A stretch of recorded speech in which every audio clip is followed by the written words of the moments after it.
The final word. Yeah. Go ahead, Jess. We're talking of basketball diaries. Yes, indeed. Get the hell out the way. People don't know about them basketball diaries, Jesse. Yeah, man. Like I was just saying before we went live here that I had no idea that Jesse won a national championship in basketball. Yeah, dog. Whew. Man, I said, boy, see. You had to be an athlete. Man, yeah. My respect went way up. Especially with North Carolina. Exactly. You know what I'm saying? Especially playing North Carolina, like you said. You don't get no North Carolina scholarship if you can't hoop, dog. No. Especially when he was playing. When he was playing, if you got a scholarship to North Carolina. Dog, come on. That's when he was at them heydays because Carolina and Duke was putting them out like year in and year out when Jesse was playing. Right. But you gotta remember that was when the ACC was the hands down most top team. That's when Maryland was Maryland. You know, Maryland, Joe Smith, all them guys. Yeah, you had Wake Forest, Chris Paul was there. NC State had Julius Hyde. Carolina, Duke, T.J. Reddick, Sheldon Williams. I mean, Syracuse. I mean, that's when you had. Not Syracuse wasn't in at that time, but who else was it? Somebody else. But you had about 7, 8 teams deep, where it was just like any given day. Georgia Tech had Jared Jack and Will Bynum. Bynum. Well, Will Bynum gave us 30. Jack was a dog. Nah, it's impressive. Very impressive. And then obviously what happened with you with the reality show with when you put it all together, bro, you have an amazing career. You gotta fix that, boss. You put 4th and 1, it's 4th and long. Oh man, let me fix that right now, dog. Go. Fix that. He said 4th and long. No, not 4th and what? 4th and 1. Man, my bad. That boy said, forget what you talking about. Fix that. He said, forget what you talking about, dog. Fix that, dog. I got you. Get my name right. Get it right. My bad, bro. My bad, just.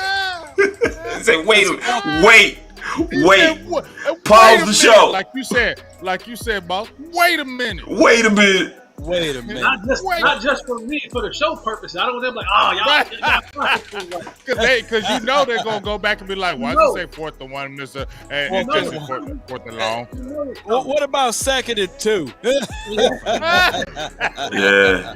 2nd and 2. 3rd and medium. Who's 3rd and medium? He said 3rd and medium. The final word. It's the 3rd and medium. They be like, wait. James. How did Pat Summerall said 4th and long, John? Right, John. I got it. I fixed it. We good. You got it? Yeah. Okay, well, resend me another one so I can put it on my Facebook. I mean, my YouTube. Man, you finna work me like that, big dog. You gonna work me? Dog, how am I gonna put it on my thing? Hey, bro, come on. All right, come on, dog. All right, no, I'll wait. No, you good. I got you. No, I got time. I got you. It'll be blank. That's fine. No, I'm gonna send it. Thank you. I'm gonna send it.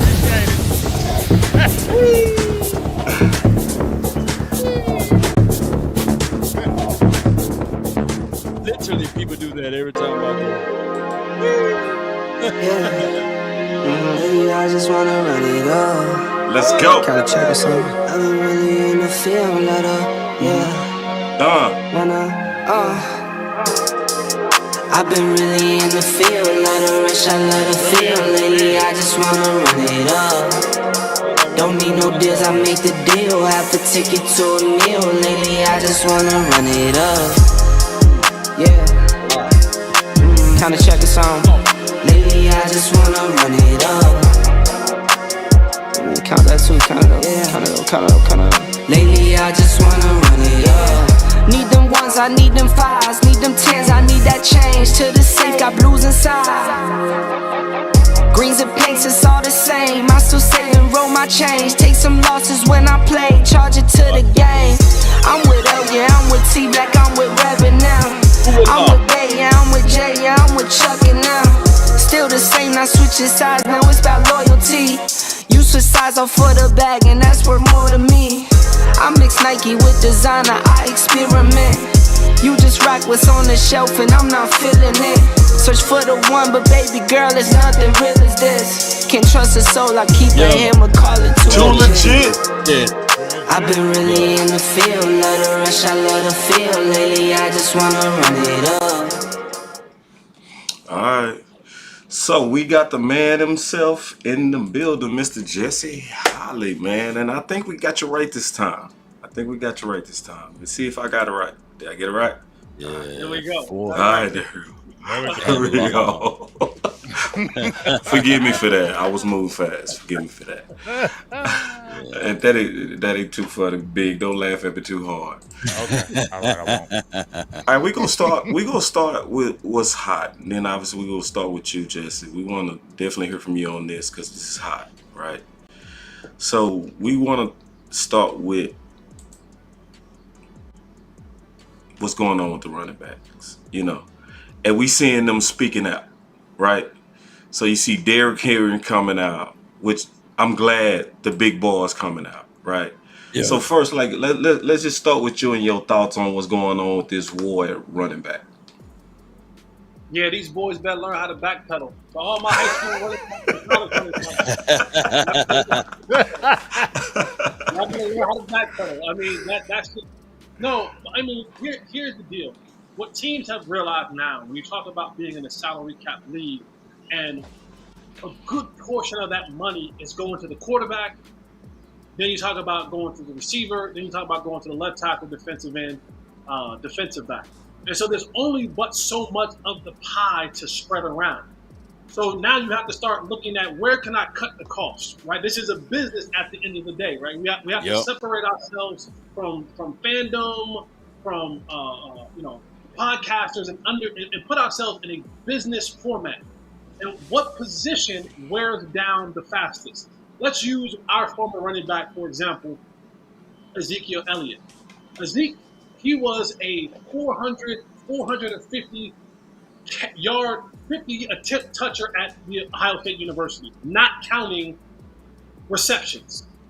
And so you do, because the NFL say that you have to do at least 3 years in college, and college coaches don't really give a damn about players because all they're worried about is, winning games, getting their bowl games, getting their bonuses, so on and so forth. So now you have a guy in Zeke who had 3 years of probably 600 and something touches. So by the time he got to the league, this is a guy who has had a ton of miles on his body. So now when he comes in, you go from having that in a college level, big time level, to now coming into the league where you're getting wore down even more because you go from playing a 10, 11, 12, maybe 13 game season to now you're playing an 18 game season with the big boys, right? With the best of the best. So the human body can only take so much. So when you talk about a business situation is, what is the position that we look at that is worn down the fastest and that we can get more of them in a short amount of time and it not affect our overall product and what we want to do offensively that much? It's the running back position. So you begin to trim the fat from those guys, and then you look over what it's been in the National Football League and in the Super Bowl, that no Super Bowl winner has had, has led the league in rushing or whatever it may be since like Emmitt Smith, that's won a Super Bowl. So all the numbers and things begin to look at it and go, all right, if I'm an owner and I have a salary cap and I have to make this thing work, where can I trim the fat?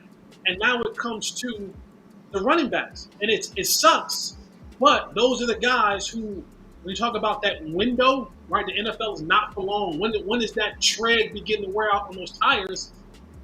It's at the running back position. Those guys, the tread runs out on their tires the quickest. So let me raise a question to you, Jesse, because your opening statement is very solid. Everything, you're hitting it right on the money. Let me open up by saying this: how often do these players meet with each other for y'all meetings?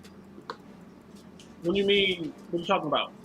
Like the player union, when the players collectively meet together, how often do they meet together?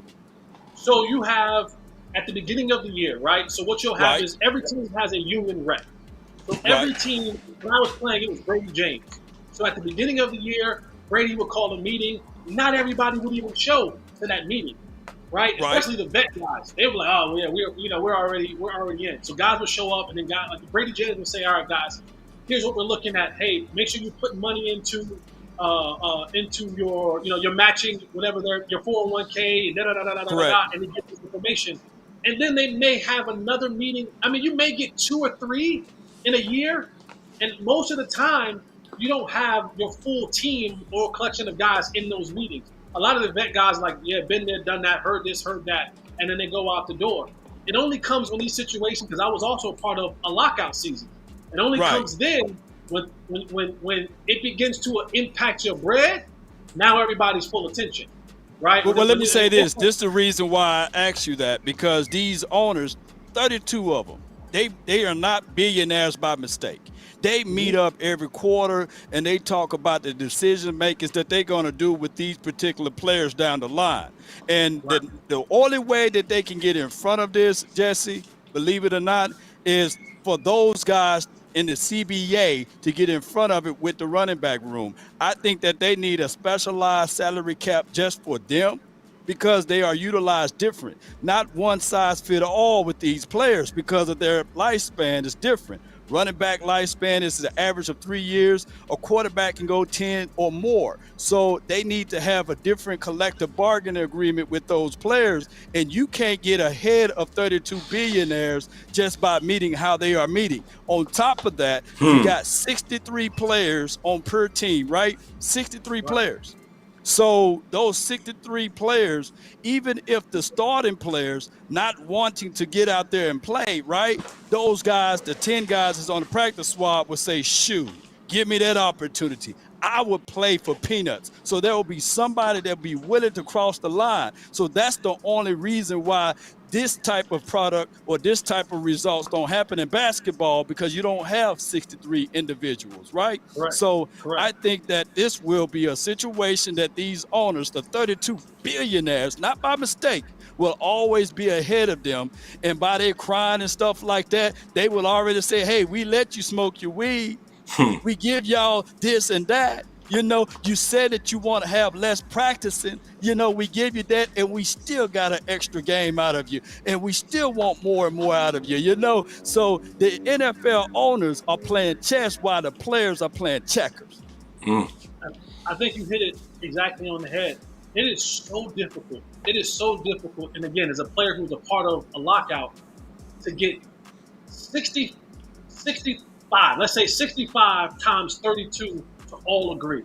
It's just not going to happen. You can't get 65 guys to agree in the locker room, let alone 65 guys to agree across the league. So that's always going to be to the owner's advantage, is that they, and you know, it's collusion a lot of the times, but they get together and they say, here's what we are going to do. And here's how we're going to make the most money, keep the most money, and continue to be the most profitable.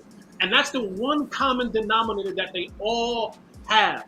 Now, what you do in your collective, you know, stadiums and how you do that thing, that's one thing. But as far as how the collective pot, they all agree on the collective pot because they're all eating from that. You know, it's hard to like you don't see any quarterbacks coming out right now and saying, "Oh, we need to do something for the running backs." Quarterbacks like, "Hell no, we about to no way." Don't give a damn about that. You don't see the receivers, anyone else saying it, because that's just how it works. You like, yeah, that's my guy, but I ain't messing up my bread because your bread not right. My bread straight. I'm good. I'm a quarterback. I'm gonna get if I'm a top 15 quarterback in the league, I'm gonna get $35 million a year plus. If I'm a top 10 quarterback, I'm gonna get 45. If I'm a top 5, 6, 7 quarterback, I'm gonna get $50 million a year. So he ain't lying. How can the running back get? The more for me. I'm gonna make it work whatever said running back is there or not. You know, that's my dude, that's my guy. But that's the thing. The same thing with receivers and tackles and all that other stuff. You just can't get a collective amount of guys. And again, if you took the top 30, if we poll your audience right now, your audience who are avid fans could not name the 32 starting running backs in the National Football League. So outside of your handful of guys who actually have a name, right? King Henry, McCaffrey, Right. Dalvin Cook, guys like that. Those owners gonna be like, all right, for the 8-10 of y'all who really complaining about this, good luck. Right. Because we got Good 32 worth millions, and if you don't want to play, cool, that's fine with me because I've already shown you guys. I'm gonna go get 3 guys for $6 million and just divvy the work up between those guys. So they're like I said, they're stuck between a rock and a hard place. The best thing that they can do CBA wise is probably do running back contracts. Running back contracts. Yeah, there you go. Running back contracts, so now you get a new deal. So when you become a rookie in the league, this is where they wear you down, right? 4 years, 14, 16, 17 million dollars when you come into the league as a rookie. Now you have to make it to CBA. Hey, now for running backs, it's a 2-year deal. It's a 2-year deal, and then they get to re-up after the 2 years to kind of give them to give the ownership to say, okay, well, now they maybe got 4 more good years. Maybe we can get a little more money then. And then for the players to be able to come back to the table before that tread wears out on their bodies. Because, again, remember, you still have to do 3 years in college. Yeah. It's not like it's not like you're coming in the youthfulness of your life when you're 18, 19 years old. You still got to go do 3 years in college. And unless you are, unless you're not getting touched, 3 years of a Bijan Robinson who's been toting the rock every single year for 400, 500, 600 carries is wear and tear on your body. So that goes into what you have to deal with now on the next level, where 3 years and then 4 more years, that's 7 years of wear and tear.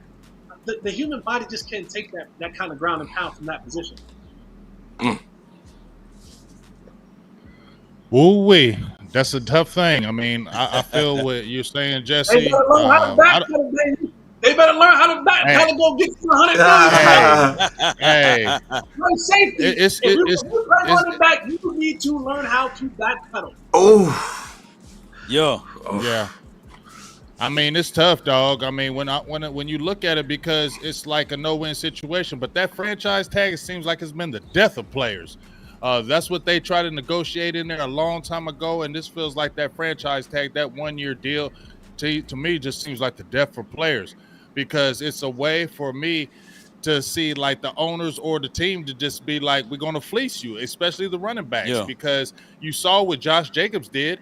Tony Pollard gets the same 1-year deal as Josh Jacobs, and Josh Jacobs had 2,000 like total yards from scrimmage. Oh my! So he gets the same type of deal of a Tony Pollard. You feel what I'm saying? So that's where the frustration is. I can see from the running backs. But as you said, and as we talked about, there's a ton of running backs. That's a position that's very fluid. That's a replaceable position. You can see it even in college. You can replace it very easy, and these owners and these coaches and these teams see that. And if you keep on having continued success, going to Super Bowls, and you don't have a first-round running back and you have a 6th round or a 7th round, you think these teams are going to be like, oh, hold on, we're going to pay these guys this. No, they're going to keep on looking at what's the trend and what's going to happen, because it's a copycat league. Like Jesse said, I think it's going to be a situation. I think they had already talked about this, Jesse. Quote, I don't know if I'm for sure, but they were already talking about doing separate contracts already a couple of years ago, but they haven't put in fruition because the running backs were already talking and complaining about it, much like they did with the rookie salary cap when rookies were coming in automatically making $50-60 million a year, and the older players were already frustrated when quarterbacks, remember when quarterbacks, Sam Bradford, them guys were coming in, never touched the ball, and were making more than the veterans, and they changed that whole rookie scale so it could be one way. I think they do the same type of thing for the running backs maybe down the line, because that's the only way it's going to change, because any other way it's not going to work. Average greed shall and conquer us all, because reason being is, Jesse, man, we good people, man, but we ain't turning down $10 million. You know, that's just the bottom line. And Tony Pollard, it would be hard pressed for me to tell the brother, man, turn down that $10 million, and the money will always. He wasn't gonna get it nowhere though, so that's why he had to take it, Law. That's why he had to take it. He wasn't going to get it. And he knew, just like when they were talking about they weren't, they didn't come to a deal. We all knew Tony Pollard wasn't getting a multi-year deal. He's 26 years old. They weren't going to pay Dallas. What was DeMarco Murray? 26, they let him go. Ezekiel Elliott, 26, let him go. Tony Pollard, 26. You think they're going to sign him on a multi-year deal after they let those other guys go? This was a one-year rental, and I feel like they replace him next year. That's just the way the running back position goes. Yeah, he wasn't going to turn down, and he was coming off an injury, so he didn't really have a window to throw it out of. At that point, it was like, let me take this $10 million and have this life-changing money because it's guaranteed, and go about my business and hope I can kind of nickel and dime myself these next couple of years and get, $2 million here, $3 million here, and at the end of it all, I come home with, hopefully $20 million at the end of my career. One of the awful things that you talked about, Big Game, was it not necessarily was that first year of the franchise tag. What's killing players is in the new deal they've allowed that second year franchise tag. That's the killer, right? Because if I can do 1 year at $10 million and then don't have to worry about, going out and then getting franchise again, that's really what's hurting all the players across the board is that second year. And to Law's point, when you talk about those 32 brilliant billionaire owners, they're not going to just give you something without them getting something of equal value or greater in return. So if they're looking at a new CBA where the contracts are 2 years, they're going to say, so what about that 18th game we talked about? And what about that 19th game we talked about? It's going to come. It's going to come with some extenuating services. They're not going to give you something where you gain or the player gains some significant financial advantage, and they don't gain anything. They don't work in that any way, shape, or form. They'll tell you that this is a family, but it ain't no family. You don't have the same last name as them. They don't care about you. You're a useful commodity, and when we're done using you up, there's a draft that happens every single spring. I will find the next X, Y, and Z player to replace you. That is why they pay Will McClay the big bucks. He sits in his office all day long, scouring the country, conferences after conferences, leagues after leagues, coast after coast, saying, I need to find the next X, Y, and Z player that's cheaper, younger, and hopefully better than what I have right now. Jesse. I got to jump in here real quick. Go ahead. Because, Jesse, I honestly feel like this is very, very stat nerdy, right? Because you made an excellent point, especially when you start talking about the lifespan of running backs. Nobody can fight that case. That's a logical business case. I think the problem with this is this philosophy doesn't make room enough for the exception to the rule. So when you get that guy that's a gore, right? Even though they don't come along that often, right? Right. You miss those. And sometimes the gore types, right? They can help put you over a hump if you're a contender team. So it's so like philosophy driven that I don't think a lot of these owners are genius about this, because now you got people like Jacobs. You tagged him. He can't. I was like, I can see somebody like Zeke trying to go into their third contract, but your first, I'm like, that's too nerdy for me. What's your thoughts on that? Yeah, I think the biggest picture is when you talk about getting over the hump. Yeah. The hump for them is, hey, the guy we paid $50 million to, get us over the hump. Quarterback. That's the hump. Yeah. Right? Hey, Devontae Adams, we're not bringing back Josh Jacobs. Guess what? Now I need 1,700 yards from you. I just gave you $100 million. Those are the over the hump guys. And again, that is the philosophy. They're saying, I'm going to get more out of Devontae Adams. His time here is going to be greater. His impact will be greater. I can sell more tickets behind him. Because the thing about the running back position, you need a lot of people. Like the days of Barry Sanders are kind of are dead, right? You need so many other factors for the running game to be legit. I need a decent quarterback. I need a decent passing game. Then I got to have offensive linemen. So when you begin to pay all these people, you're saying, damn, I'm doing a whole lot for a guy to gain 5 yards. When I can give this other guy to matriculate the ball down the field faster. So it's all about the movement of the league. And now it's like fashion, right? Now baggy jeans are coming back. I wore a size 38 jeans when I was 100. I was 150 pounds. I was wearing 38 jeans back in 2002. Right? I'm 227 pounds now, 30 pounds now, and I'm a 36 waist. I ain't putting on 38 jeans. So, but the baggy jeans are coming back. So it's all a trend. This thing will go up, it'll come down, it'll move around. Something will happen. Somebody will come in, and there will be exceptions to the rule. There will be the team that goes, you know what? King Henry is exception to the rule. Tennessee says, hey, until we find our franchise quarterback, until either Will Levis or the kid out of Liberty takes that jump and gives us the distinctive advantage at the quarterback position, we have to rely on defense and the running game. So they're saying, yeah, there will be an exception to the rule. Teams will go, yeah, we're going to pay him a little bit more because it's what we do. But I promise you, if Tennessee had Aaron Rodgers, if Tennessee had Herbert or Joe Burrow, King Henry will be expendable. He'll go, hey, buddy, thank you. We ain't giving you all that money. I got this other kid that's going to take us over, get us over the hump, and go get us into the playoffs, into the Super Bowl. I have one more thing on this topic, Law. I know you want to jump in. Just got one more. No, you good. You good. And I'm going to throw this at everybody. I feel like right now, running back, it's you have a recession, then you have a depression. When you have a depression, that's when to buy some of these dudes too, in my opinion. Because going into training camp, their prices are dropping bad. Because as a running back, you also want to put up some yards in a 17-game season to make yourself worthy for 2024. So this is also to where I think owners could be overthinking it to where, okay, you won. You got all these great running backs going in training camp. This is the time, to me, especially if you the Dallas Cowboys, me and Big Game James debated Cook over Zeke. Now, likely with the price dropping going into training camp, you can almost, as a contender team, pick one, right? So I just feel like these owners are getting that nerdy and goofy where you can lose your eye on the prize, which is to try to win a thing. Can we have an honest conversation here, guys? Oh yeah, go ahead. Always.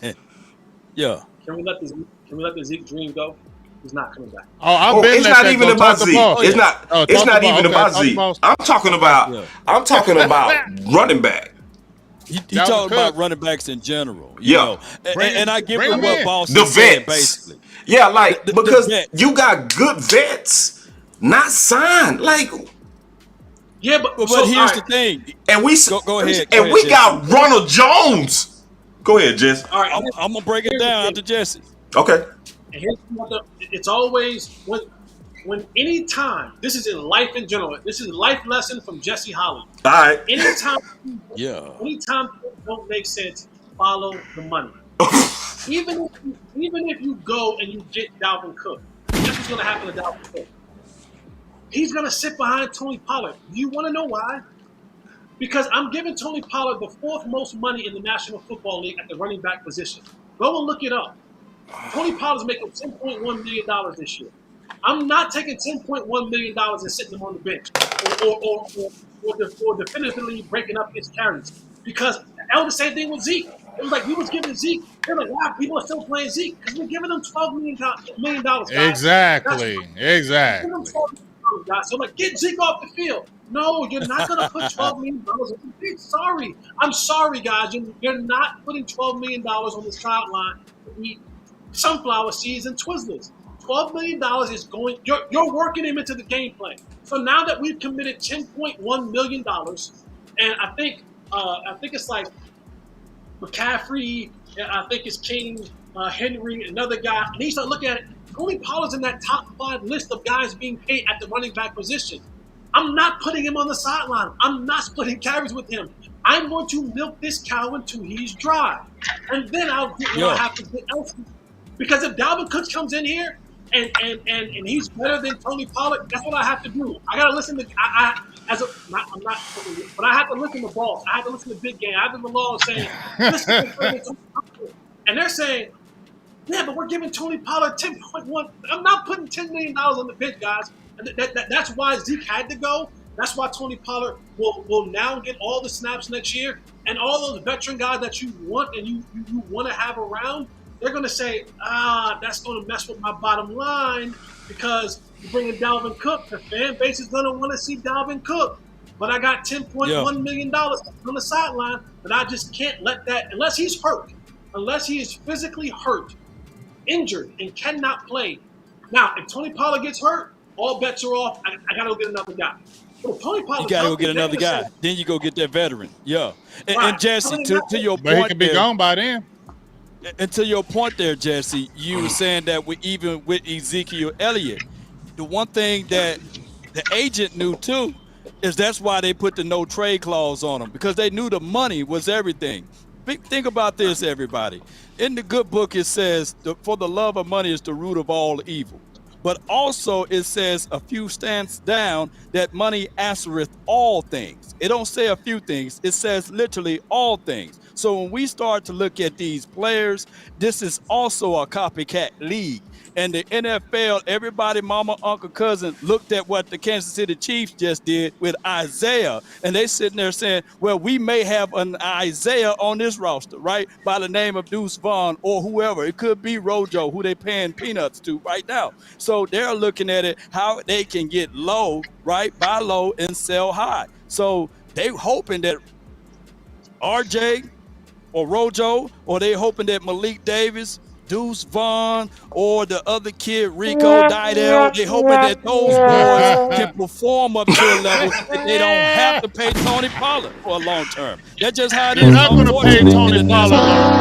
Law, they're not paying Tony Pollard long term. They're not paying Tony Pollard long term. That's what I'm saying. That's why they hoping for those boys. Now if Tony Pollard put up 1,400 yards, 12 they're touchdowns still not paying him long independently term by himself, shoot, they're going to put that franchise tag back on him again.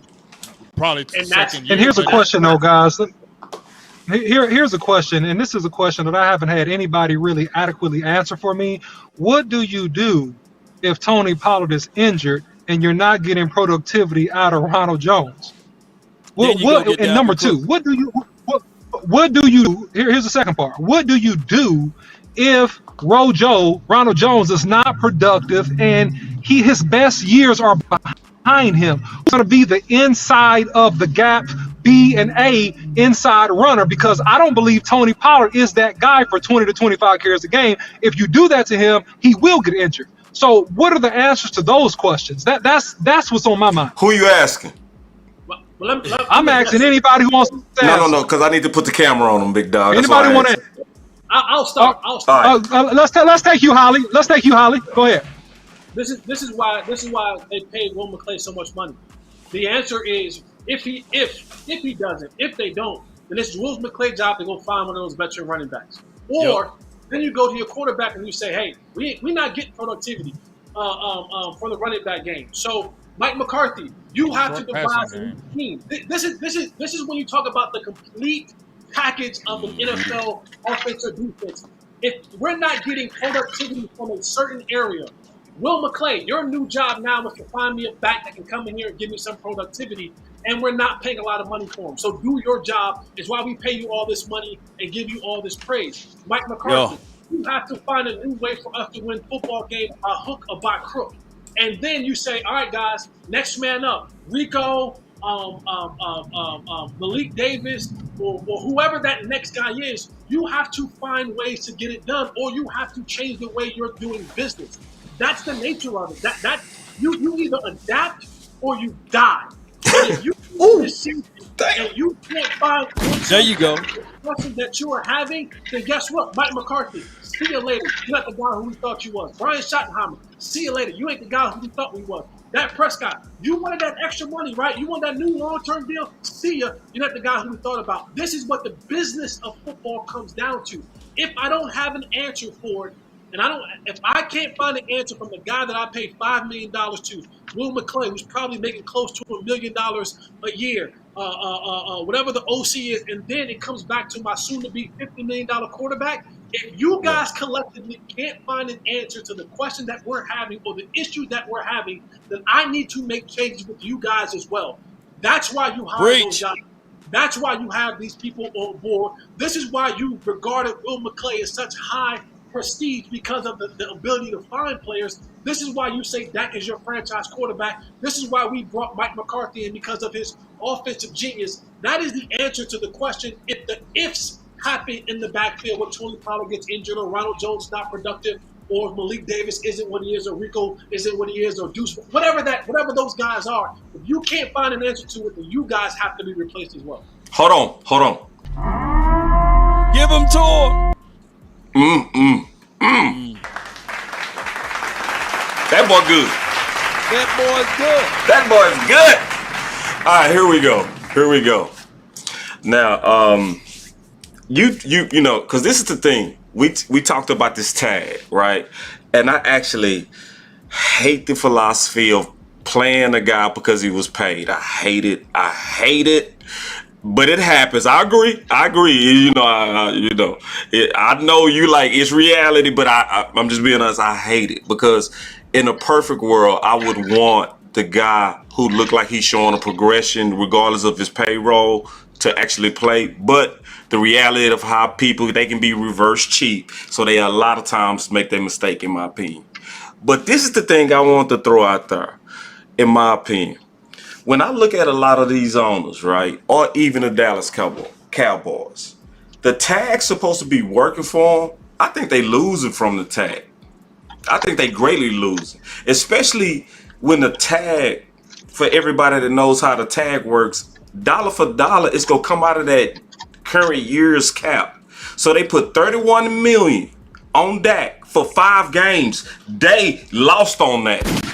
Then they paid Schultz $10 million and cut him the next year. They lost on that.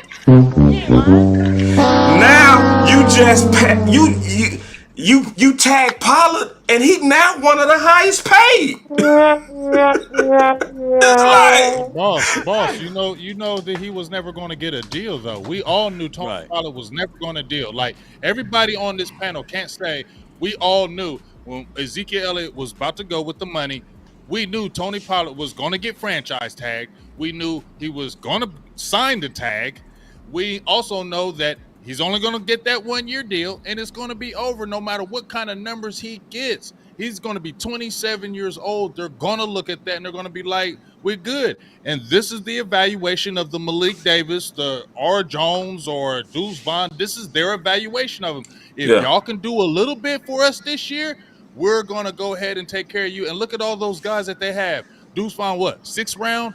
Malik Davis, undrafted. Rico Dowdell, undrafted. Jones, picked up off the sand lot. All those guys, look at them, all cheap and half of them weren't even drafted. So that's just the way the law is going. And I don't know where it's ever going to change as far as that running back position. You saw Bijan Robinson, but you see the back and forth. All these running backs, people just don't want to even touch a running back really before round 2. Big. You know what I smell? Oh my gosh, man! Come on. I smell. I don't think the Cowboys lost on the tag. They didn't lose there. The Cowboys, remember a couple of years ago, it was Jason Garrett was saying something about losing the team on Sunday, and I remember telling people, he never lost the team on Sunday. He lost the team on Monday, and Tuesday, and Wednesday, and Thursday, and Friday. The Cowboys aren't losing the tag. They're losing because they're bad gamblers. Because you could have got back for $25 million a year, and you thought about it, and you said, well, give me 1 more year. And then he got better. And he got better. And he was like, damn, now I'm stuck. Right? Same thing with Schultz. If you wanted to give him a deal a couple years ago, you could have. If you wanted to give Tony Pollard a deal 2 years ago because that was going to be your future, you could have said then when Tony Pollard was really making pennies, you could have said, listen, Tony, you're backing up Zeke. He's probably going to be our running back for the future or whatever, blah, blah, blah, blah, blah. Hey, we're going to give you a 4-year deal worth $12 million. Yeah, we're going to give that's you true. $6 million, $7 million guaranteed. I promise you, he would have broke his finger jumping and getting the pin so fast trying to sign that. And he would have come long term. So the Cowboys have had stopped themselves in the foot with their inability to gamble properly or to see the future properly. See the future properly. Yeah. If you had taken Tony Pollard 2 years ago and said, listen, TP, I got a 4-year, $12 million deal for you, $15 million deal for you, $8 million guaranteed, and you can work up. Bro, he was making a couple $100,000. Of course he would have taken it, without a shadow of a doubt. But now you find yourself on the back end where you say, Deke's not what he is anymore. And now what do we do at running back? And your team, the Cowboys have done this to themselves where they're good enough to always give you that hope of, could this be our year? Is it our year? So I can't afford to lose any of these pieces because of the continuity of, man, we might be close. We might be a player too. And if I lose Tony Pollard, how far that it sets us back? Okay, give him the franchise tag. Now you 10.1 in the hole, and now you got to deal with that for the next year. But hey, Jesse, this is what they do. Though, just I was gonna say they just do this out of a philosophy. It used to be that they give them long-term contracts when they hurt, but now they just give them franchise tags. Because remember, Tyrone Crawford, he got hurt, and they gave him a long-term contract deal. Oh, and excuse me, Barry Church, shout out to my dog. He got hurt, and they said, okay, now it's time for us to scoop in and give him a long-term contract. So the Cowboys known to approach players when they're hurt or when they're down to give them that long-term deal. And excuse me, I hate to say this, but they did that too with my guy, Dak Prescott. He got hurt, and then they said, you know what? Let's just go ahead and pony up and pay the man. So the Cowboys, it's a trend. That's all I'm saying, and I can see it. Go ahead, OC. Well, one thing I would say is this. I don't know if it's forecasting the future. I think it's a little bit of stubbornness because they're unwilling to pay max dollars willingly to players that even deserve it. So like Dak Prescott as an example, yeah, you could have signed him for $28 million. You also could have done that to Zeke, after his second and 2.5 years. You could have signed him early. You could have did it to Tony Pollard, to your point, Holly. I just think the Cowboys have a philosophy that they're going to make you prove it to the bloody end, and it ends up always hurting the Cowboys in some type of way financially. I really wish that the Cowboys would have the Patriot way. So the Patriot way is that they would sign you early. What they did with Gronkowski, if you look back at his rookie deal after his second year, when he was turning up, they went ahead and extended it. Right? They did it to all their players, and then they would cut you a year before you got all the way to the bottom of your prime. So while you still had some value, they would trade you, and get some value for you. So the Cowboys have exactly. And they did it to Richard Seymour, if you even go further back in the day. Right? So the Cowboys have they have a philosophy that is really weird, and I think it's stubborn. That's my opinion. Great observation, man. They paid Gronk and Aaron Hernandez in that same year. Right. Yep. Hey, were you there? Were you there, Holly? I was there. See, I want to talk about New England too. Now, this is the thing. Jesse is not just Mr. Fourth and Long. Jesse also got signed to another team. It's not just reality TV that people wanted him, right? So I was looking at this article, right, about you. I'm going to pull it up real quick and show it. But it was highlighting, obviously, your road and kind of what you went through. But one of the things it brought up is when you looked at the New England playbook, you called it Japanese or something like that. Yeah. Right? Yeah. So what I want to ask you, as a former NFL receiver, did they run option routes at New England? Oh. Yes. well, here's what the option route is different. The option routes in New England was different than what I run in Dallas. Okay. But while I said it was Japanese was because here's what the Patriots get you in their offense is the Patriots will run the same play in 7 different formations. So what the Patriots do is they say, how can I get the matchup that I want? How can I get Gronk on a linebacker? How can I get Gronk on a safety? How can I get Julian Edelman or Wes Welker in space?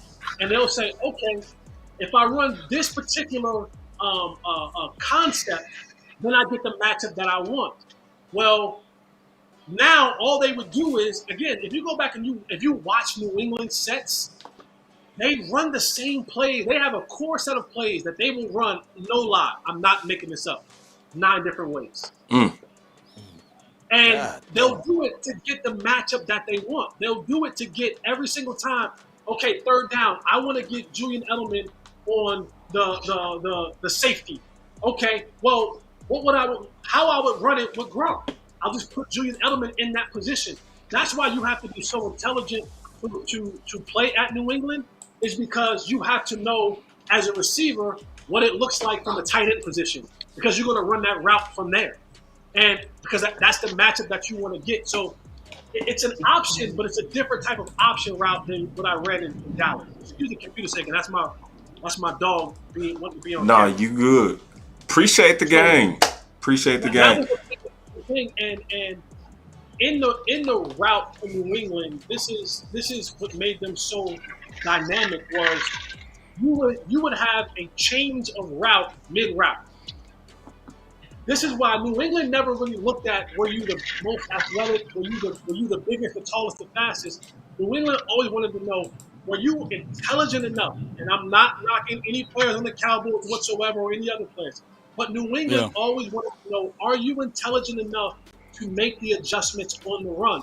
And if you talk to anybody that's in the New England offense, they'll tell you it takes you a legit 2 years to be in that offense to fully understand it, because literally you can be in mid-route and they have an answer for when that safety is up in the single high safety, and then all of a sudden now mid-route it goes to middle of the field open 2 high safety. Yeah. You better know the adjustment right then and there. Because you're bringing a good point up, because one of the coldest route runners I ever seen in my life, man, Chad Johnson, he went there and became pedestrian. And was that because of the fact that he had to do all of those things? Yeah, same thing with Reggie Wayne. Because Reggie Wayne, Chad Johnson, my guy Andrew Hawkins, when you're in another system, especially when you're the guy, right? Chad and Reggie Wayne, back in their prime, the X receiver was the guy. So everything was predicated on what the X receiver could do. And then those offenses were bent around what their skill set was. And New England is not like that. In New England is... Can I ask you this, though, Jesse? And I'm bringing this up to tie it in back to the Cowboys. When I look at Jalen Tolbert, like college tape, what he did at South Alabama, I saw a 4-4 guy. I saw a guy that was explosive at the top of his route. I saw a guy that I was looking at it like he was in between Michael Gallup and CeeDee Lamb. He was one of those guys with the twitches and everything. And now that you say that, do you think that right now that what Mike McCarthy is going to do with this offensive play calling, that we should see some of that skill set at least transfer over, or he's just a bad guy for us? I hope. I really do hope. And the thing is with Jalen, I said this a lot last year, Jalen, the skills are there. The skills are there. His biggest issue was he couldn't take the meeting room to the football field on Sunday. And that's the part. And I always go back to the point where he was looking at the ball and line up off sides. I know that. No. It's funny. It's funny, but I know that feeling. Yeah. When you get into the game and your mind is racing 1,000 miles a minute, and you hear the play in the huddle, and you're trying to figure out what you got, and the defense is moving, and Dak is screaming, and the defense is screaming, the crowd is screaming, and you're saying, "Wait, did Dak check it? What do I?" And you're looking in, and you're saying, "Wait, what do I have? What's going on?" All right, no. Before it was because in college, what happens is Jalen Tolbert gets in the huddle in college, and they go Domino Pizza right. Right. That's the play call. Domino Pizza right. Yeah, that's it. And now he gets the NFL huddle, and they go, all right, here we go, guys. 11 personnel, jet sweep right, 365, Ringo, Tango, Max, check on one, check the black. And now you go, wait, what? Mm-hmm. What does that mean? Yeah. And so it was just hard for him to translate, from what he was used to in college to what he had to used to in the NFL. But my hope is that Mike McCarthy, and let me say this, back to what New England did. New England was very special with, when I sat down and talked with with Bill Belichick. Bill Belichick says, here's what I need you to do, Jesse Holley. And he gave me a list of things. He said, can you do that? I said, yes. He said, if you can't, you won't be here. If you can't do it at a high level, you won't be here. So Bill is always saying, I'm not going to put you in a box. I'm going to allow you to do the things that I think you can do. And hopefully that helps us bring success. If not, I'm going to find somebody else. And that's the thing that, most teams don't do. Like, all right, when you watch Wes Welker run underneath routes or seam routes, it was what he really did well. He understood leverage. He understood how to get open in tight spaces. That's why he ran the underneath route. That's why you had a guy like Brandon. What's Brandon? Shoot, I go blank. Who I was there with in New England do certain things. In the Cowboys' offense, the thing that hurt them the most, to me, which I hope is different with Mike McCarthy, is Kellen Moore, like Jason Garrett, was so stubborn in their ways. They ran a lot of man concept routes. Go back and look at the games that we really struggled in. Team just said, hey, we're going to play zone. We're going to play zone, and they're going to run this man-to-man route right to us. Yeah, sit on the routes. And they just sit there. They're saying, all right, you might complete now, but eventually I'm going to jump it. And go back and watch the games that we lost. They was jumping routes, guys. Even the tip pass, guys were right there. Like, you go back to the Jacksonville game. Like, even if Noah Brown catches the ball, he gonna get his door knocked.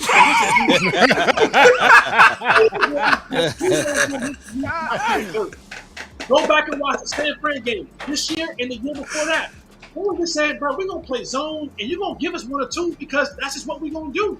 And we're going to know you keep running these man routes into zone. You keep running these man concept routes and concepts into this zone, and we're just going to wait on it. It might not happen in the first quarter. I know I am. I'm going to sit on those. Yep. We're going to wait, and you're going to give us one. Y'all going to mess up. Somebody going to be off kilter. Somebody going to think the ball ain't coming to them. And that's where the mistakes begin to happen. So I'm hoping with this offense, with Mike McCarthy, he now utilizes those guys for their strengths, a la what Dan Quinn does defensively, where he's saying, I'm not going to keep guys out there long enough to get exposed. I'm going to use them in situational areas of football where I know they can be good at, and I'm going to get their butt off the field for the next guy to come in. So I hope that Mike McCarthy adopts that knowledge from there and does it offensively with guys like Jalen Tolbert, Bruce Vaughn, the other small receiver that we have that's fast. Hell yeah. Real quick. We should have a full house now, so I want to go ahead and talk about something that's also happening this week. We got Jesse Holley, Mr. Fourth and Long, which, by the way, I'm enjoying it, man. You killing it. You killing it. I'm enjoying it. I'm half-stepping with you guys. Y'all. No, you going hard, Jesse. It's very rare that we sit back and listen. You know what I mean? We would jump in, but you doing your thing. We also have Jess coming in tomorrow. She's changed. She's no longer with blocking the ball, so we're going to talk about that. So I want to mention her as well as Jay Tucker will be in tomorrow. I also want to give you an opportunity to talk about what you got going on coming into the season, and then we'll get into the other topics, Jesse. But I want you to talk about what you got going on with A to Z, what you got going on with .com, just real quick. I'm out here in these podcast streets this year, man. I got DallasCowboys.com. I'll be doing a weekly show with Nate Newton and Kurt Daniels, and my guy Shannon Gross is coming back, hanging with the boys. That'll be, like I said, when the season starts, it'll be weekly. The training camp starts, it'll be like 2 or 3 times a week. DallasCowboys.com, you can find Hanging with the Boys. Of course, you guys know him. You know him well. My little bro, Will Steele, he and I rock out for A to Z Sports Dallas. We do the pre-halftime and post-game show. So you can find us always doing that. I believe we're going to be at Texas Live again this year. So if you're in town for the game, pull up on it, say what's up to us. I also work with Jeff Kavanaugh. I have another podcast on Believe Network. It's called Believe in the Cowboys with Jesse Holley. Me and Jeff, we do that one. And then I'm in the lab because, a lot of times you work for a lot of different people and do a lot of different things, and it's great. And you guys have been killing it. And this is to steal the saying on Law's hat, new media. I'm working on now doing my own thing and bringing my own podcast to the streets. I'm going to have some Cowboy-based stuff, but I'm also going to talk about all sports, right? Basketball is my first love, football, current events, all that kind of stuff. So I'm gonna be outside. I'm gonna be outside in the podcast world, trying to just bring what I bring. My saying on DallasCowboys.com is, I'm the sports equivalent of talking Braille. People feel me when I speak. So I want to just make sure I'm bringing that on all levels. And so just want to make sure that you guys continue to tune in. And I do want to say something to you guys before we move on. I want to applaud you guys for what you do. You guys have been plugging away at this. Law and Boss, you and I have had many conversations, right? I've talked it up a lot. This is my first time to meet you, OC. We never, I don't believe we met before. OC. No, we have. Big games, I've known you. Big game James, I appreciate him so much because he gives that OG love. Yeah. On the side, he and I have conversations on the side. He kind of sometimes reels me back in. Like I could be a little bit modified. Always for that. But you guys are doing a wonderful job, man, in what you do. And the only thing guys like got a chance to meet Botch, and of course Will Skywalker is that's my little bro, man. I love that. That's one of the most talented dudes around. I love that dude. There's so many doing so many great things out here. I want you guys to continue to do that. And what I want you to understand is this, and maybe this is some OG messaging to you guys. When I know it's frustrating when you watch the national media and you see guys on the first fakes and all that kind of stuff, and they're just talking crazy. It's like, I hate that stuff. No, you need that stuff. Yeah. Trust me. I'm not saying applaud it, but appreciate it, because you know why? As long as you continue to give genuine, good, knowledgeable, insightful content, what's going to happen is it's just the way the world works. People are going to get tired of listening to that mumbo jumbo. They're going to find a way to the real. So you don't want that to go away. You want to keep it. You want to keep the Sean McCoys up.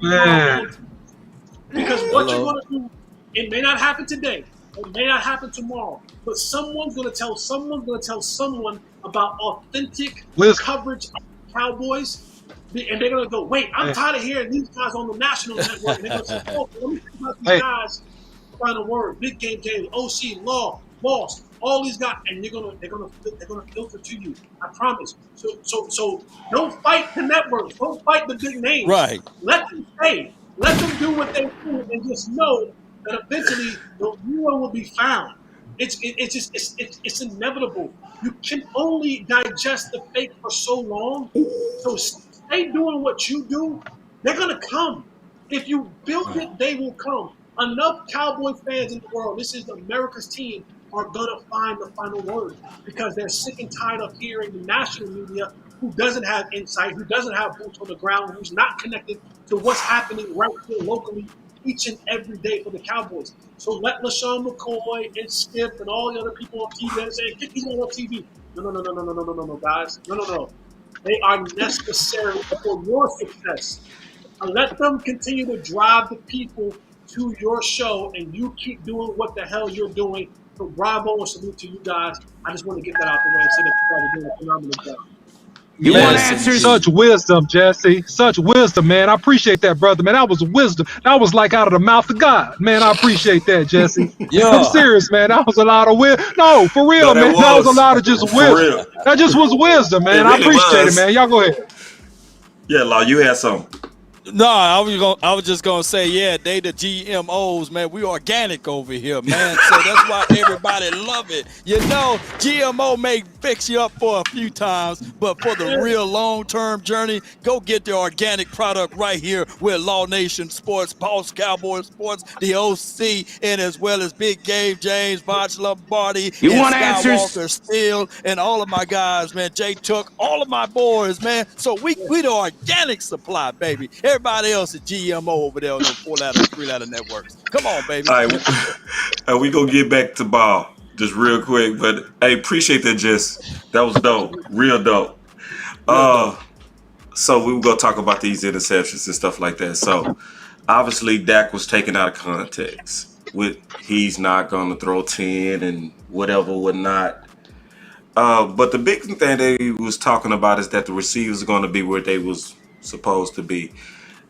Dak is not going to throw anybody under the bus, so he's not talking about his receivers. He's not talking about Kellen Moore. I just think he's been honest that they are obviously pulling back as many option routes, and it's going to be more decisive with the route running, which he thinks is going to help them concentrate on catches, which is going to lead to less interceptions. That's the interpretation I got in context. But I wanted to just kind of get y'all thoughts about what Dak was talking about in context. So we're going to obviously start back with you, Jesse, because it's receiver related. Yeah, I think the biggest thing when it comes to Dak Prescott, where he first and foremost, as the leader of this team, has to be the man in the mirror and look and say, what can I get better? And the thing about Dak, and I think the one thing that you always hear about Dak when you're describing Dak Prescott as a football player, they say is leadership, right? How good of a leader he is.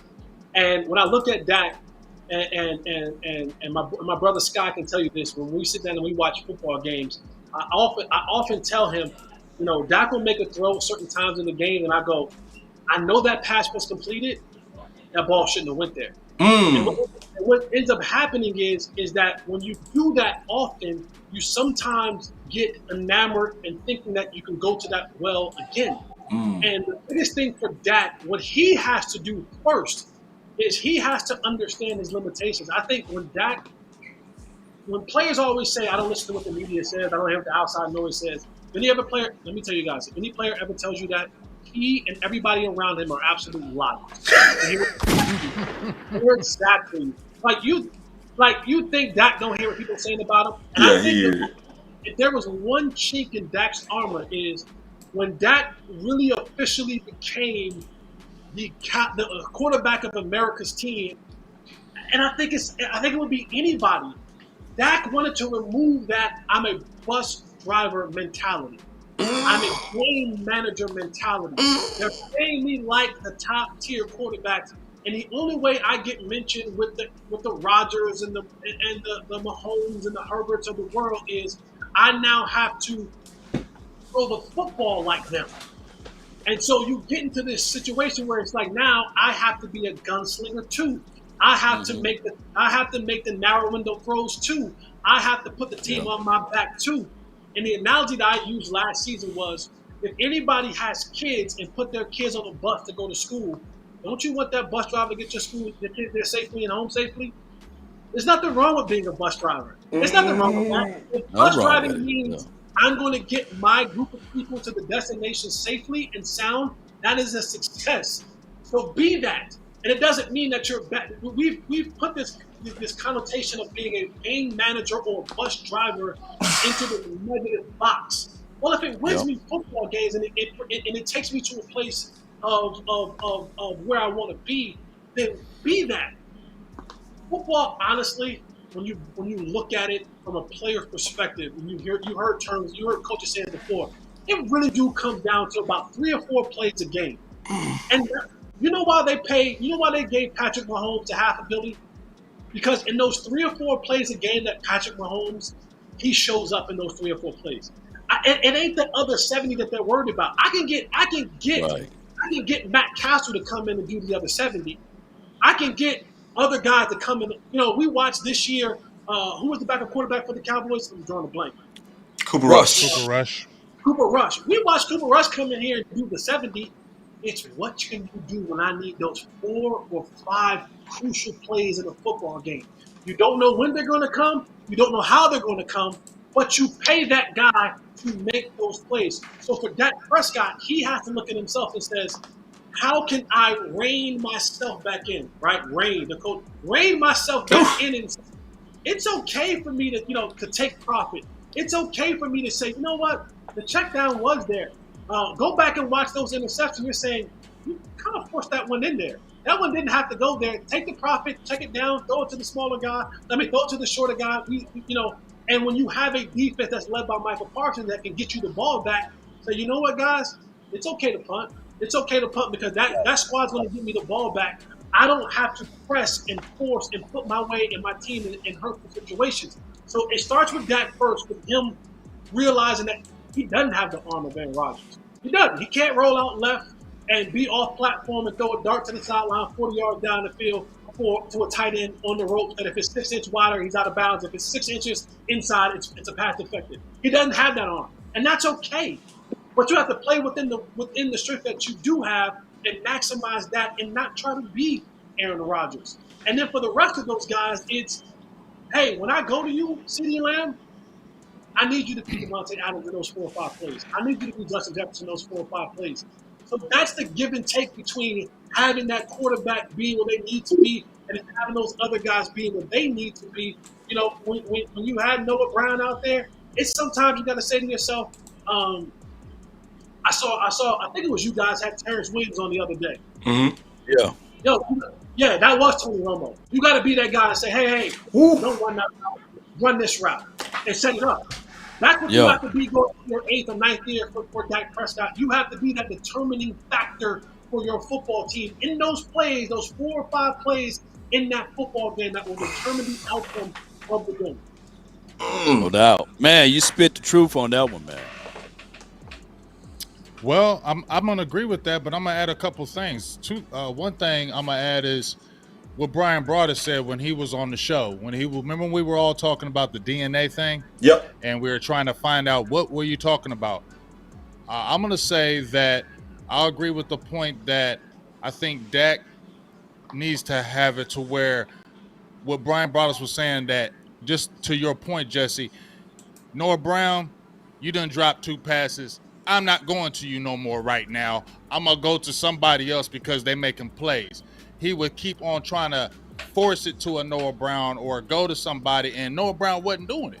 You get what I'm saying? Or somebody else on the team wasn't doing it. So I think maybe to a fault he was still trying to be, I'm going to keep everybody involved. But sometimes you just say, I can't go to you, dog. I got to go to my dogs. Go in this huddle. I'm throwing the ball to you, and you're going to make these plays. I might have to go to you 6 or 7 times in this drive and make that play. I can't go to a Noah Brown right now. I can't go to a Michael Gallup. He's hurt. He's not hitting that route. I can't do that. I might have to go underneath. So I think that's where he needs to be able to do that as well, be able to find those hot guys and kind of stay with it. And then also I think we got better receivers too, though, now. Last year we were playing on a half a deck. So I think that's going to help Dak too, is that you got a Brandon Cooks. I feel like you're going to have a healthier Michael Gallup. But if you're really saying it, what you just said, Jesse, about he trying to do too much because of the pressure of the people, I think that's very true, that he was trying to let everybody know. And I think the Cowboys were too, in my opinion. They were like, we paid you this money. We want to see you throw that ball. We paid you all this money. We don't want to see you throw 20 times. 15, 20 times game and hand it off. We just paid you a highest paid quarterback. Get out there and throw that ball and show us. And I think maybe they were on it too. He was feeling it, and I feel like the organization was doing it too, to prove, hey, we got a franchise quarterback. We need to throw this ball. And I think Kellen Moore may have had a hand in that, to say, well, we just paid this guy all this money. Let's show we can throw this ball. Because let's look at the 2020 season. Dog was averaging like what? 400 yards a game, averaging like 49 passes a game before he got hurt. And that's like right when he signed his little franchise tag deal. So I think they were all had their hand in trying to prove that Dak was a franchise quarterback. And I think that's what maybe kind of blows up sometimes. And like you said, 30-30 club for me, dog. It's okay to throw the ball 30 times and run it 30 times, or it's okay to throw it 25 times and still come out of that game and win it, because guess what? Dak don't got to be the savior, in my opinion, because we got a kick-ass defense now. If we didn't have that kick-ass defense, then I feel like it would be more pressure for him to throw that ball. We got that defense now. So it, to me, should be a less pressure on him to go out there and say, I got to make every play, because you can rest on his defense now. Hey, I love being a Cowboy. Big game James. Game changer. Let's have some fun. Let's have a good time, man. Let's kick it.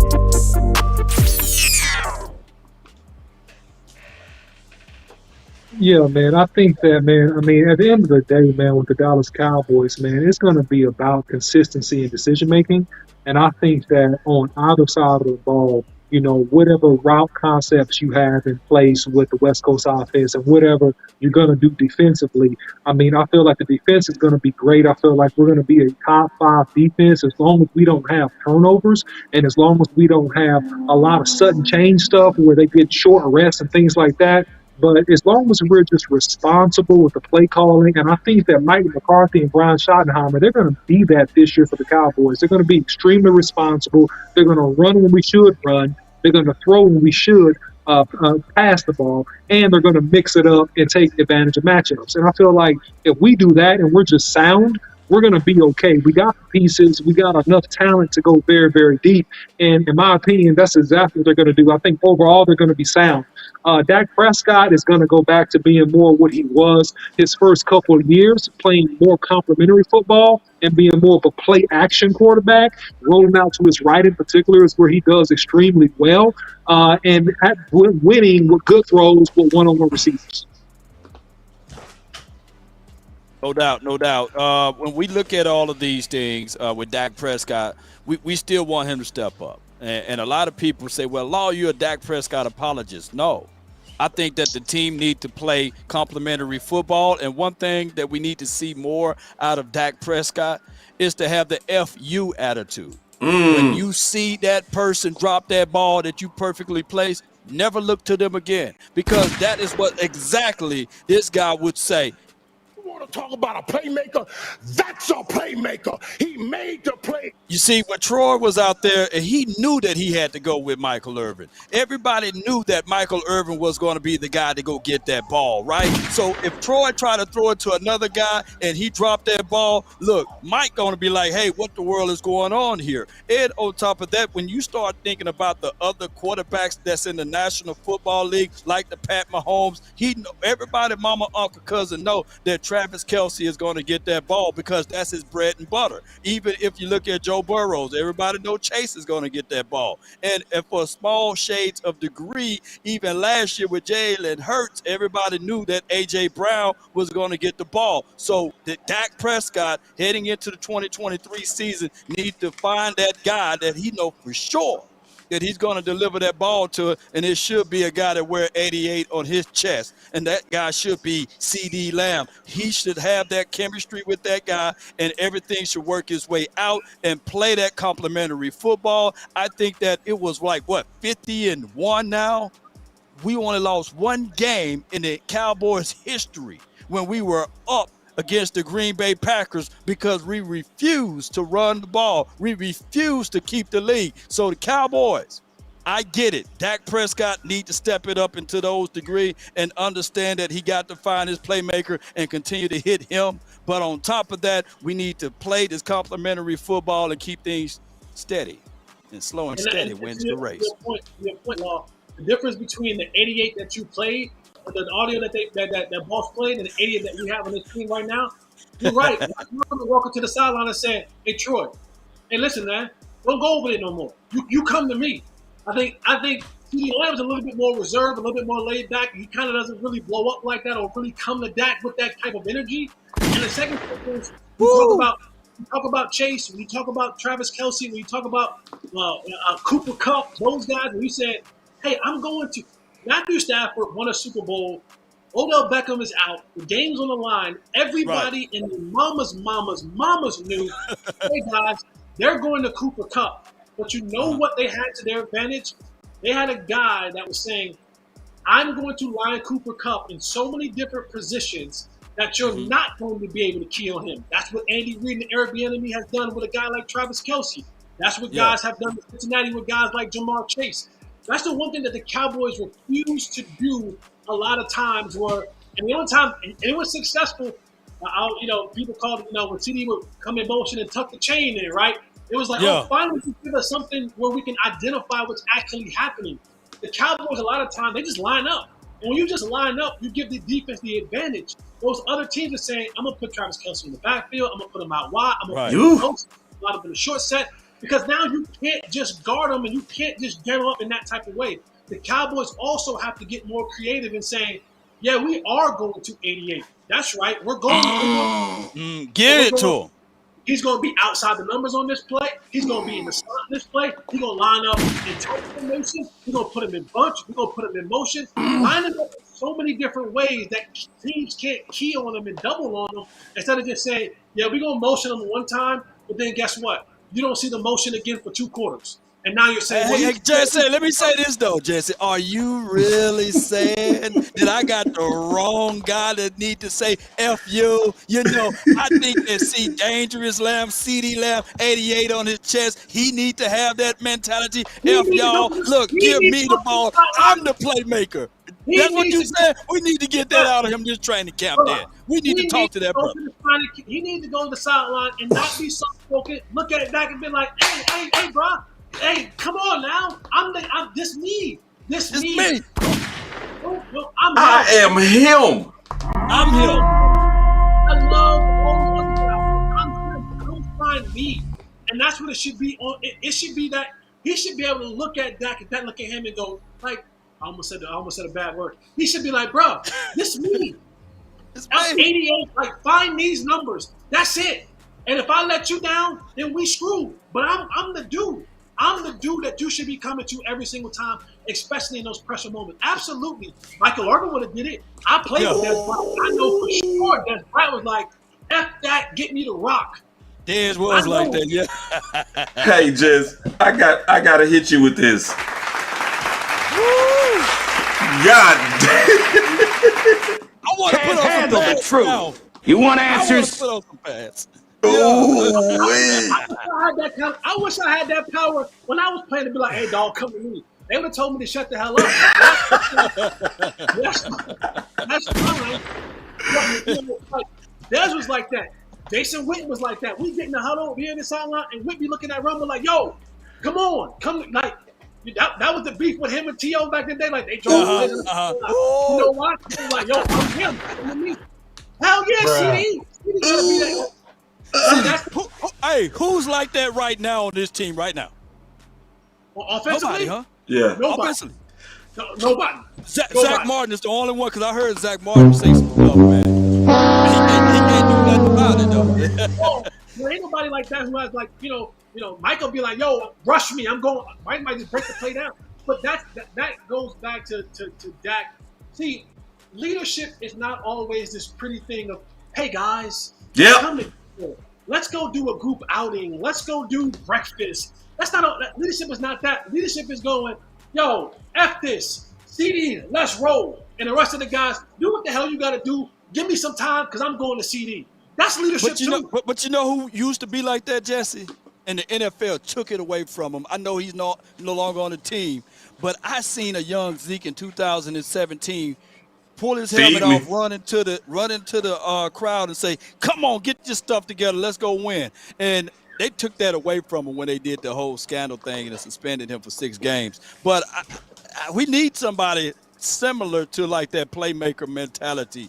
And hopefully it'll be somebody on his team that can wake up and do that. And I don't know who it would be, though, outside of Dak Prescott and maybe CD Lamb, but I don't see that out of them. I mean, look at the guys offensively. Tony Pollard, he's a soft-spoken guy. Yep. CD Lamb, soft-spoken guy. Facts. Michael Pollard, Brandon Cooks would probably. What about Brandon Cooks? Yeah, what about Brandon him? Cooks? He talks. Yeah, he talks. It's some. But it's soft-spoken. He got some of that. He got. But guys, let me just say something here, just real quick. You guys are going back in a place in a day and time when it was Jimmy Johnson as the head coach, and you had a young Jerry Jones as the owner. The culture of the Cowboys is different. If you're too outspoken, they cut you, or they figure out a way to get rid of you. He said Jason Garrett. So look, got a point. You got a point. Look, listen.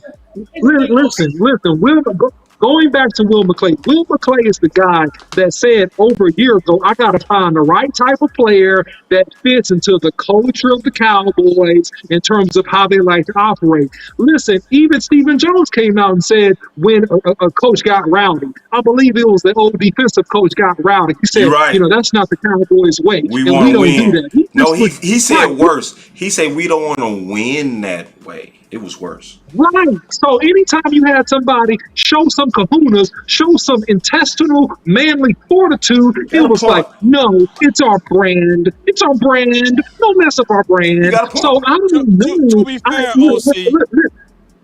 I'm saying, look, I don't want to mess Tyler up. Smith and Tyron Steele is going to be those guys that get into the face. I think those are your face guys, but they're on the offensive line. I think Tyler Maybe Smith will so, be that but dude. yeah, but look, not from a diva. Just real quick, Big. Not from a diva skill position ability. You haven't had that guy in years. Not from the quarterback position. Not from the running back position. Even Ezekiel Elliott is the team guy.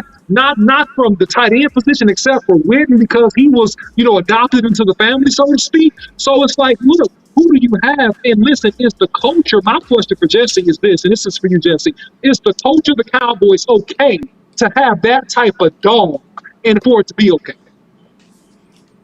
Yes. But here's the thing: is that guy, because it's out there defensively. Micah Parsons, that guy. J-Ron Carson's that guy. There's a lot of outspoken guys who are dogs on the defense side of the ball, and they accept it. Dan Quinn's that kind of guy. Wears his hat backwards, gets down in the dirt with the guys. Gets in the press conference and says what he wants, does what he wants. He has that ability to do so. So it's one of those things where if you are successful, and if you are the guy now. There's certain guys who can't do that, like the Jesse Hollies of the world. You shut the hell up. You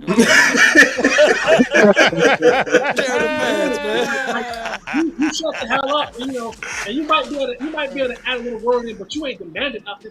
And even when Dez Bryant was doing it, it wasn't in a malicious way.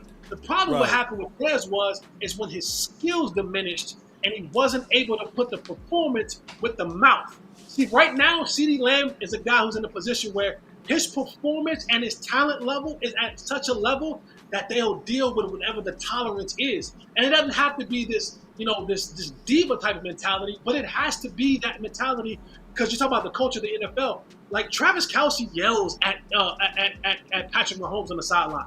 Let's go. I'm ready. Give me the effort. Like that is a cultural thing. And for the Cowboys, you see it. It's happening. I love when you hear the sideline. Our media team at DallasCowboys.com does a great job with the sounds of the sideline. They do. Defensively, they do it all the time. Micah Parsons is screaming all the time. Put me back in the game, Coach. I'm not going out. Put me, man. What? DeMarcus Lawrence. He's outspoken. Like I said, J-Ron Curse is outspoken and loquacious. Guys like that, the only time they have an issue with the guy being outspoken is when your productivity is diminishing. If your productivity is there, they don't tell Michael Parsons to shut up. They don't limit his vocal ability on the sideline. They don't limit any of that. They let those guys be dogs. And the thing about that when it comes to Dak Prescott and finding the right guys is what you have to understand is from the quarterback position, it's always protecting the quarterback.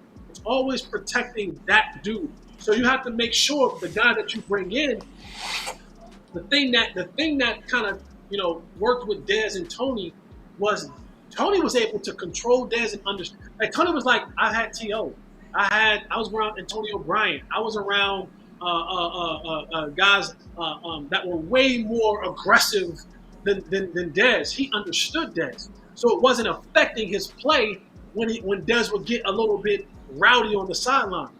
For Dak, he has to make sure that they have to make sure that is always protected because he is the most expensive dude on the field, and if he's off by any way, then they're off in a major way. So, but I mean, but then again, you're asking maybe a guy in CeeDee Lamb to do things that are not in his wheelhouse. Maybe CeeDee Jesse, Lamb can Dak do it though? Because I've seen a little bit. He had a little effort attitude in training camp one year. He definitely. Can That's he the keep that camera. intensity? Yeah, I mean, that's the damn camera. He did it for TV. Yeah, he did it for TV. Y'all know. I don't think that was for TV, Big. Come on, dog. They had them boom mics, bro. He know they was getting them, bro. We been to training camp, bro. They could have put the mic on us and we wouldn't have known it. Okay, but for real, just like what they did with Jason Garrett, we ain't never hear Jason Garrett cuss a lot. Oh yeah, you're right. And then when they put the camera on, F this, F that. Jason Garrett is tough. He is tough. He said F words in the conference. I told you he was tough. Hey y'all. Hey, I'm finna start the fight a word real quick. Stop that. So, first, I want to talk about what Jesse said before I get into the final word. The thing that I love that you said the whole show was, why do people have a problem with game management? Yeah. That's good stuff. And because Dak, when he's boring, I'm gonna say it again. Boring Dak wins. Facts. When Dak protects the football. And see, I was listening close when Jess was speaking, and this is what he said. He said, I'm with my little brother Skywalker, and it'd be times Dak will fit that ball and it will work. But the receiver in Jesse will see it and say, it worked, but he should have been safe. Like that is so underrated. Like, cause see, Bill Parcells said one of the most important things he looked for is a game manager. You know? So Jesse, I just want to say that real quick in my final word, but I appreciated that comment. Great. The second thing I want to say about Jesse is I always tell a story when he when I was kind of getting my feet wet in podcasting and stuff like that. I met Jesse at SportsCon, right? So we chopping it up and I asked him for advice. He gave me some epic advice about getting experience and all this kind of stuff. You know, but we was all networking. We was networking with hundreds of people, right? He don't know me from Adam. So then SportsCon was the next day. I go in and Jesse Holly is on the mic, right? On the fan. Doing his thing. So I'm walking by, and this is what impressed me, is he stopped me. He did me like this, you know? And I came over, and he shook my hand like, what's up, man? Now, it's thousands of people in SportsCon, you know? But Jess tries to remember everybody up in there. You know what I'm saying? Give him that one-on-one experience. Then I saw him at a game. Did the same thing. You know, while he was live, wasn't acting Hollywood, wasn't bigger than nobody, you know, just gave me some doubt. I'm just like you, big dog. So one of the things I want to say in my final words is that I always appreciate you and I always will. The main thing that I appreciate about you, Jesse, is your authenticity. You're one of the most authentic people, period. And I don't know that from watching you on camera. I know that about watching you when you didn't know what I was going to do this. You didn't know who I was. But you still just went out your way to make me feel special, you know? And that just told me a lot about you. And so some people, you know, they put on religion and stuff like that. Nah, I can really tell you really believe what you say and you really try to live it. None of us is perfect. None of us. But I just appreciate the type of man you strive to be. That's my final word. That's good. Hey, I appreciate you jumping on here, Jesse. I got mad love for you, dog. I love the realness. You're hilarious. Like you said, I gotta always check your Twitter because you be going ham. I always gotta hit you up like, hey, dog, come on, man. That's what I love. Jesse don't give a hell. I love it. I be get in that DM like, hey, man, come on, dog. What we talking about? He like, you right. He like, you right. Come on, man. And see, the thing about me is the game has changed, and I respect the OG. So when the OG, you gotta be able to humble yourself and go. And when the OG say something to you, like he ain't saying that to you because he just feel like talking today. You know what I'm saying? Like there is something that in that says, hey, this one not this time. And so I've always been keen to that, and I've always respected. Like even if sometimes I'm like, man, that's OG spoke that means something.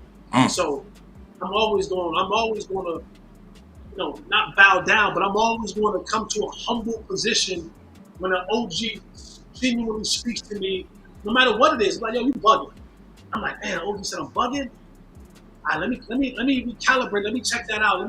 Right, I am. OG didn't say that for no reason, and you gotta just eat that. I respect that, and so I'm 40 years old. I ain't never too old for OG to check me and be like, "Yo, you bugging." That ain't cool. That ain't relax. That ain't don't go down that lane. I'm like, you know what? See something I ain't seeing.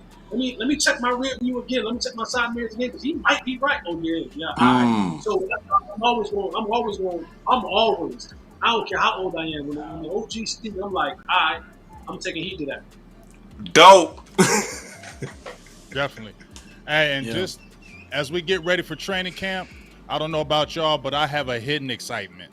Yeah. It's not an outward excitement. I'm not jumping up and down, proclaiming everything. But deep inside, I do have a hidden excitement for this team because I feel like it's becoming one mind, one thought. That's kind of been my mantra for the last couple months. One mind, one thought. It feels like the team is becoming one mind, one thought.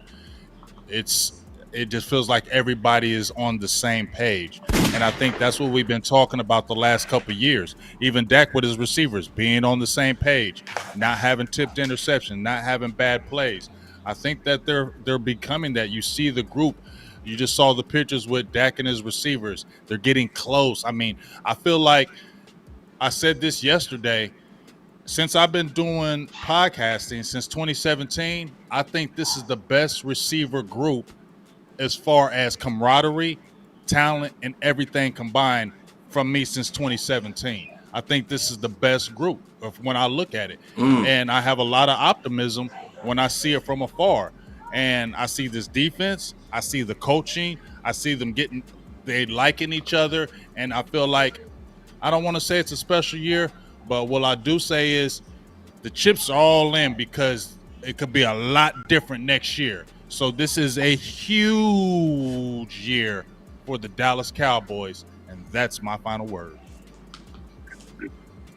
Yeah, so Jesse, man, salute and shout out to you. Thanks so much for coming on, man. Every time I turn on YouTube almost, I see you on somebody's show. So, man, you're putting in major work, man. You're doing a fantastic job, man. And just much continued success to you. Man, and look, also, I want to give a special shout out to my boy, my numero uno, my comrade, Boss Cowboy, man, holding down that SportsCom, man. I wasn't able to make it because of work and this, that, and the third. Thank you, Boss. Appreciate you, man. Y'all put some fire emojis in the chat for my boy. Also, Long Nation Sports. Definitely, man, with the plug, man. Letting us, man, be involved, man, with him and Inside the Huddle, man, and all the great things they're doing over there, man. So special shout out also to Law and Inside the Huddle, man. Listen, I miss some people out there, so I got some make goods with some of the supporters. I got some fire content coming and breakdowns before we get into training camp.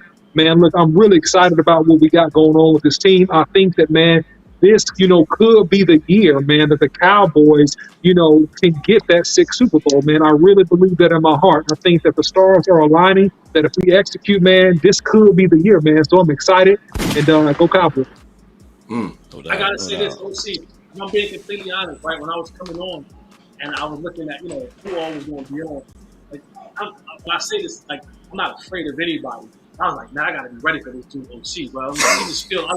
I'm like, he gonna come with the real facts and content and numbers. I'm like, I was a little shook. I was like, nah, I'm going for him. I'm like, yeah, because I never met you, so I didn't know. But I've watched you and I've seen. I'm like, nah, he not gonna catch me. I'm not gonna get in that show. I'm gonna be ready for him. Man. I was like, he was trying to come out the gates with some haymaker stuff. I'm like, okay, I'm ready.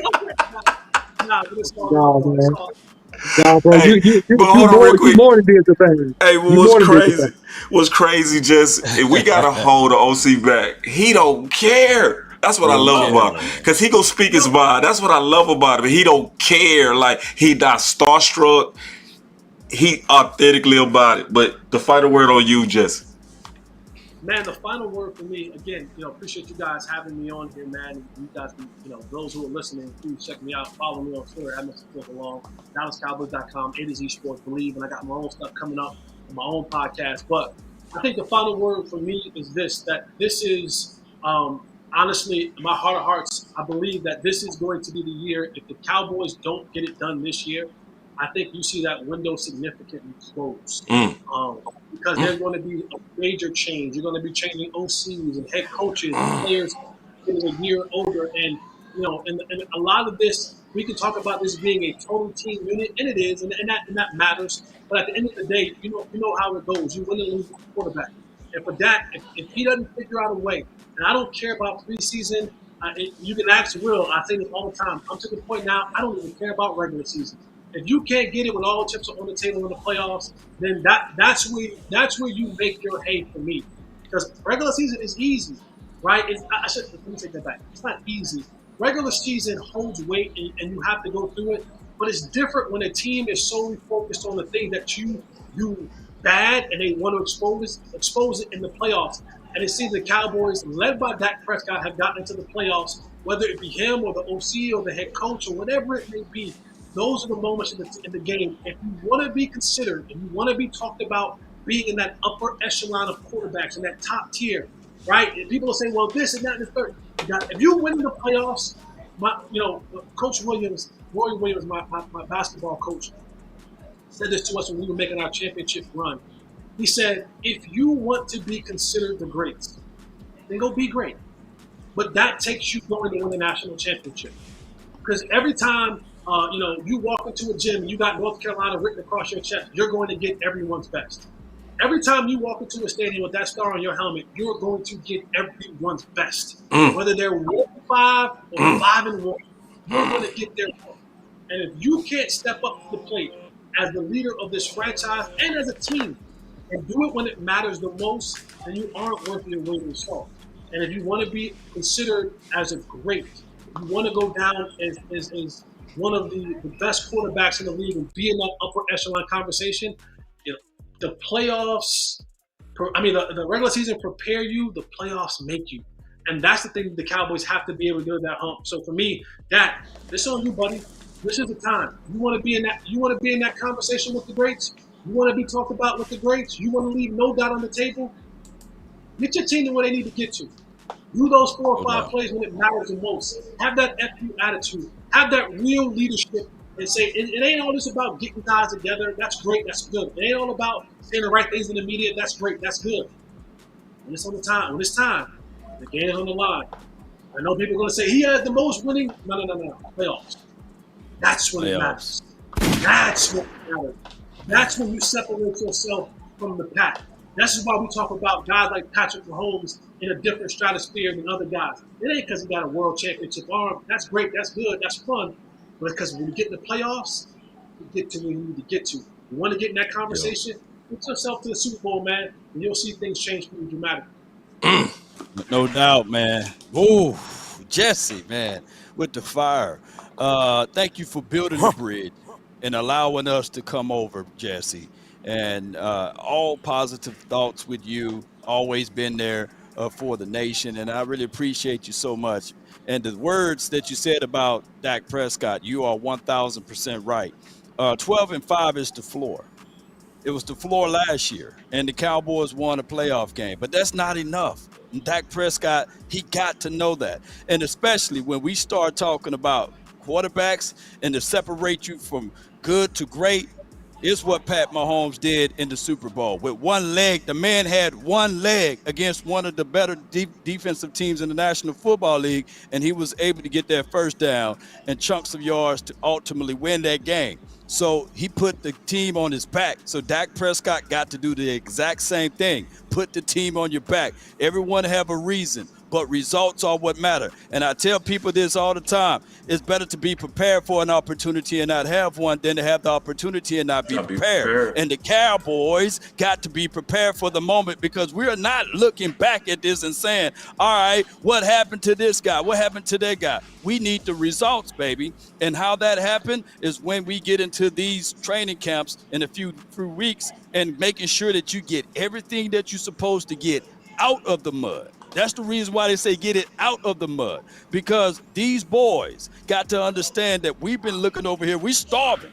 We're starving for that victory. We're starving for that long span of going through the playoff and making it to the ultimate Super Bowl. And just like what Jermichael Finley said, that he truly believed that this team is a Super Bowl contender if Big Mike McCarthy is calling the plays. And me and Boss Cowboy was saying that, yeah, this is his first year basically.